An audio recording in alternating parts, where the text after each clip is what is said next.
Hi, and welcome back to Education Unpacked. Today, we're going to talk about the tradition of using Here Comes the Bride for weddings. Like, first, I'm going to explain to you why, and then I'm going to share with you why, in my opinion, I do not think it should have ever been used and not used going forward.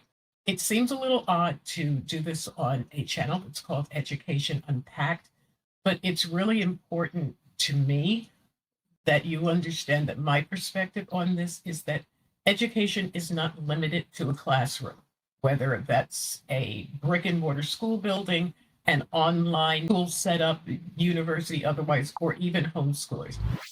Education happens all the time. Education can and should happen not all day, every day, but on a regular basis. We should be learning things new.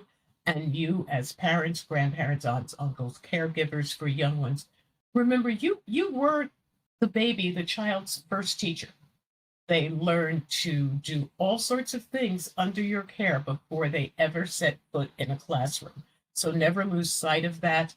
And so this is why sometimes I will do things that seem way out of left field in terms of education, but I think of education in the broad sense and not in the narrow sense. And it's also important to know I can remember when my daughter was in school, one of her second grade curriculums, they were doing anatomy, was incorrect. I questioned the teacher about it.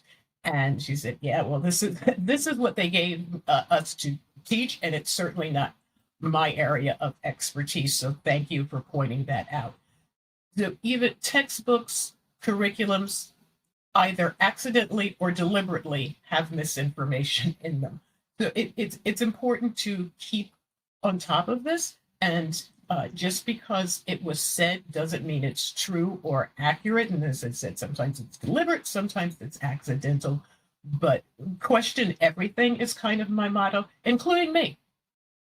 I will make mistakes, definitely not deliberately, but accidentally, and I'm usually pretty good about getting several sources. But if you catch an error, please drop a comment somewhere and let me know, particularly in some upcoming videos that I'm going to be doing on NFL and football, because that is definitely not my area of expertise. So if you catch errors in there, certainly let me know. I will happily make corrections where I can. So back to the point of this video. This is about the tradition, mostly in Western cultures, the United States, Canada, and Western Europe, of using Here Comes the Bride as the music that the bride walks down the aisle to. That particular piece of music is from an opera by Wagner, Lohengrin, and it is about lovers. It's who actually do get married.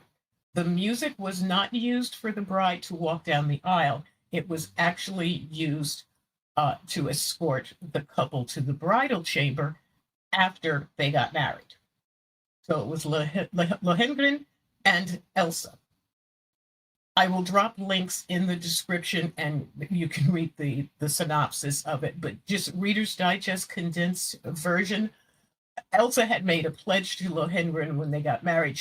She broke it. He went off, and the opera ends with her laying dead on the stage floor.